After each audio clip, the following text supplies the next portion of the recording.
Yo, what's going on, jammers? Welcome to another episode of Jam TV. It's yours truly, Busy Bone, and I'm here with another episode, okay? You guys ready? I know y'all been waiting on this, maybe you never heard about this one, but I want to tell you the story of Bone versus Wu-Tang Clan. Oh yeah. Now, Bone Thugs-n-Harmony and the Wu-Tang Clan have always been the upper echelon, top notch of hip-hop music as far as groups go. Now, you already know, on the rise and on the come up, we came up around the same exact time. So it was inevitable for us to meet up. I want to tell you guys about a particular time when things just got out of hand in New York City. Y'all ready? All right, let's get it started. So Bone Thugs-n-Harmony, we're out in New York City. We used to work with Relativity Records and a few different other people out there that, you know, when Eazy-E went out to New York, he made that big deal. And then when he died and he passed away, he got carried over to the new regime up at Ruthless Records. So we go out there and we go up to Def Jam Records. We just meeting with different people. We meet up with Leor Cohen. So we meet up with Leor Cohen, and Leor Cohen calls up Method Man.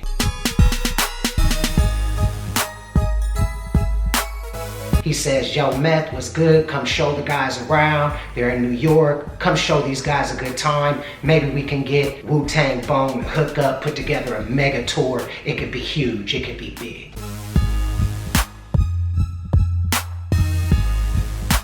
Now, Bone Thugs-n-Harmony had hooked up with Wu-Tang before on the road, on tour, and kind of butted heads a little bit. You know, we just had different views on society, on life. We were just from two different places, but it really was no smoke or no shit like that. But anyway, this particular time, Method Man comes up to the office. So already I'm dapping him up. I'm like, yo, what's good? I love your shit. You know what I'm saying? What's good? Da da da da da. Ba ba ba ba ba ba. The rest of the fellas, the same thing. Like we had all the Mo Thug artists up there.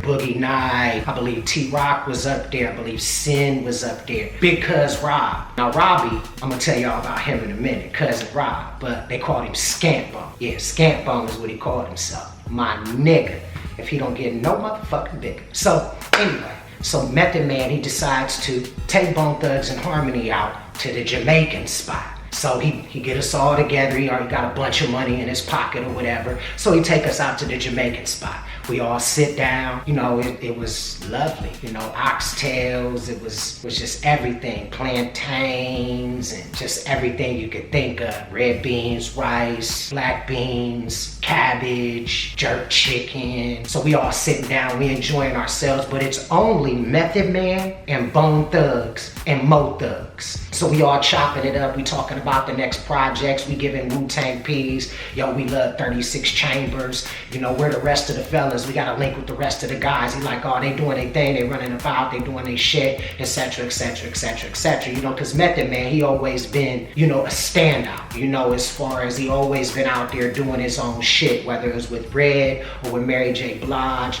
or any of that. So he always kind of was a leader, you know, in hip hop. So he would lead for Wu-Tang. So when Meth showed up, we was all like, shit, that's just like being with Wu-Tang. So anyway, Meth is like, look, we're going to this party later on. I know you guys want to go, so let's all bounce over to the party. We'll have a good ass time at this motherfucking party. So we all like, for sure, let's go do this shit. So after we all finished eating, we dapped up. You're like, all right, that's good, that's what's up, that's good. You know what I mean, let's link up, da da da da da da da, blah blah blah. And we all go back to the hotels in Manhattan to get cleaned up and get ready for the party. So we all dressed up, we feeling good. Y'all can see I got my shades on, whatever. You know what I mean, we locked up, we ready for the motherfucking party. We walk into the party and it's everybody there, the who's who of hip hop. Then I walk past, as I walk in, I see Biggie. I'm like, what's up, Big, how you doing?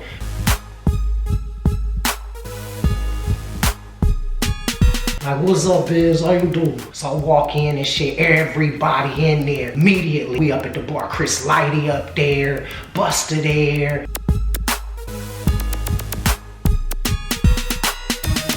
Everybody there was big. It was so Lil' Kim was there.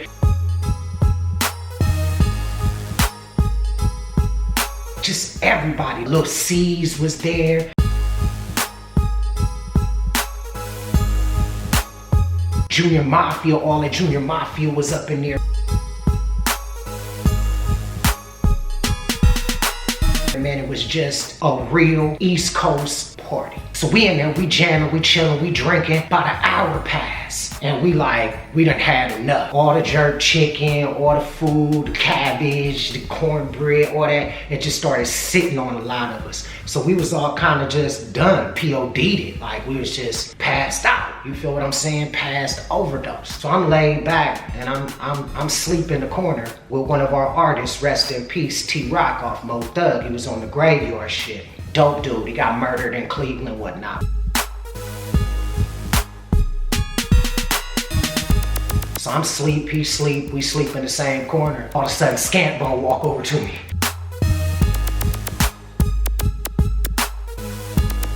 Yo man, these niggas is acting crazy. I'm like, man, what you talking about? Like, what's good? What y'all talking about? He like, man, these niggas act like they want to do something, Like, yeah, what? Like, Scam, man, you tripping, man, you tripping. Quit tripping, niggas, just sit down, nigga, you tripping. So anyway, all of a sudden, I'm kind of woke because he done kind of alerted me, and I look over in the corner, and Scamp had his shirt off, dancing in the middle of the crowd, you know what I'm saying? Just turning out like Cleveland dude. And I seen the dude from the Wu-Tang swing over. Scant slapped his hand down and dude grabbed his chain like this, so Scant, boom, hit him like that. And it was on. I mean, all them niggas just started rushing it. All Mo Thug, cause like we was all passed out. All Mo Thug got up, everybody stood up and we was all just standing. It was the Wu-Tang and they was standing against Bone Thugs and Mo Thug. And everybody just standing there. And then immediately I got into the middle of everybody. I'm like, no man, fuck this shit. I said, fuck this motherfucking shit, nigga. We is not finna be in y'all motherfucking city and y'all finna go off on in y'all motherfucking city. Fuck that shit. We out this motherfucking bitch. This how we playing this shit. This what's up. This what's up with you niggas. And then all of a sudden, my nigga Boogie Knight reached over and said, you better not hit him. You better not hit him.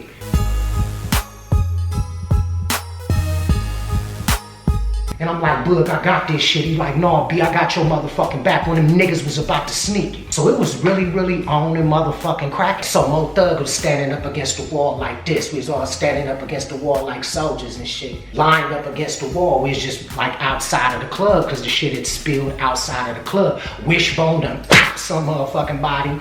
You know what I'm saying? Lazy Bone talking his shit like he do. Crazy Bone ready to motherfucking rock. Flesh wasn't there that night. Thank God Flesh wasn't there that night. So we all standing out motherfucking side. We all soldiered the fuck up. You know what I'm saying? Niggas is walking past. Y'all niggas ain't motherfucking soldiers. Y'all niggas ain't motherfucking soldiers. So on and so forth. So Chris Lighty comes around the corner with the truck. He like, get in the truck, get in the truck.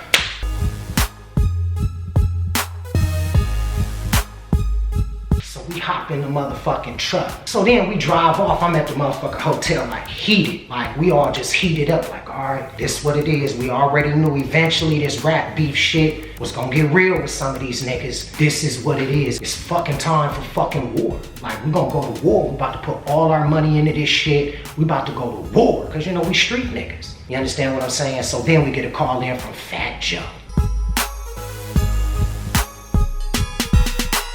Now, you gotta love Fat Joe. You know, Fat Joe a straight street nigga. By no means is he, you know, a peacemaker. But in this situation, he kept the peace. He was like, no, y'all, no, it's just a big understanding. Fuck that shit, y'all. Let that shit go. Leave that shit the fuck alone. It ain't that motherfucking serious. It ain't that motherfucking serious. So, you know, we like cool. You know, at the end of the day, because we respected Fat Joe and he had a lot of love for us and shit. Like, he had a lot of love. Anytime we had come to the city, he would set the whole city out. You know, what he had, like his whole squad, it was nothing but beautiful women, bro. And that, my boys, you ain't gotta pull they motherfucking coattails to have a good time. Back in the days, everybody married now, so yeah, no.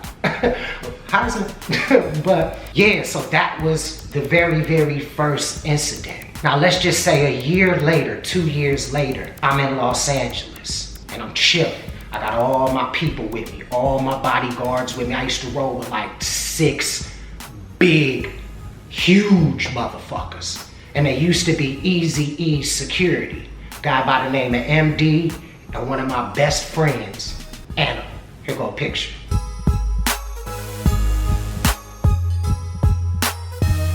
go into the strip club, I tell my security team, I say, y'all go in there first, and then I'm gonna go in there after y'all. Now, I don't know why I did this, but just peep how the shit handled it and how it worked out. So they go in, they doing their shit. I walk in.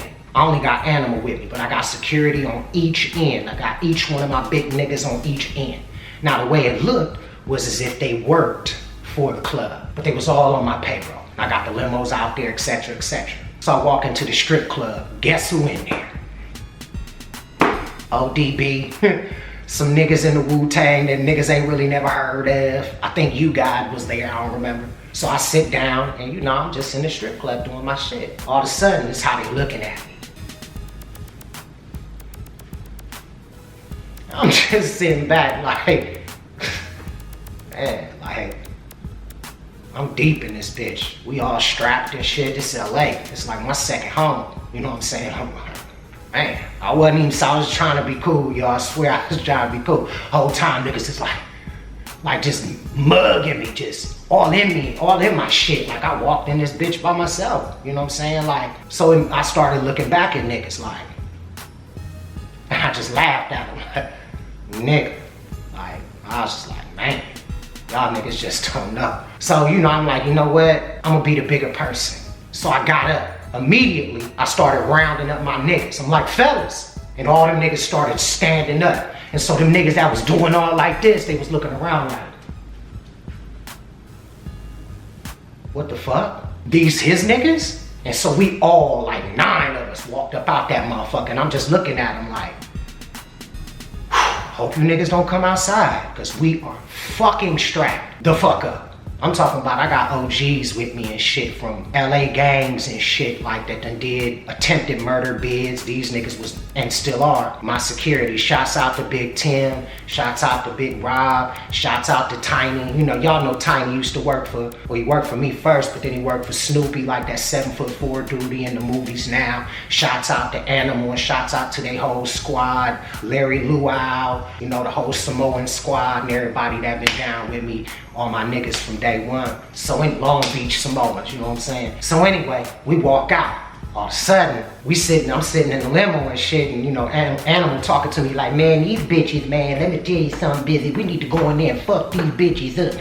I said, Animal, we good. It's good. Fuck all of that shit. That shit ain't even worth it. This is, nah, it ain't even fucking worth it. Method Man is my nigga, period, point, motherfucking blank. But let me tell you how I come back around. So we all sitting in the hotel, I say about 6, 7, 8 months from now. We all sitting in the hotel, just chilling all up on Thug. I see Method Man in the hallway, he's staying at the same hotel. He like, yo, Biz, what's good? You know, we ain't sweating that bullshit. I'm like, what's good, my nigga, how you living, man? What's good, what you got going on? He like, I got some new shit. I'm like, nigga, come to the room, nigga. I got all my niggas in the room. You know you safe with me, my nigga. Come to the room, play your new shit, smoke some weed, kick it. So Method Man by his motherfucking self going to a room of nothing but Bone Thug, Mo Thug, and all they hitmen from Cleveland and all of that other shit. And he sat down and I just looked at him like, nigga, be comfortable. Nigga, you good. And he was comfortable as a motherfucker. So to say the least, things happen, but you know, shit gets squashed and just shit moving. And you know, there's a couple more things about the story, but I'm gonna keep the names down and keep some of the little stuff down, but that's the basic plethora of it. That's the story right there. So thank you guys for watching this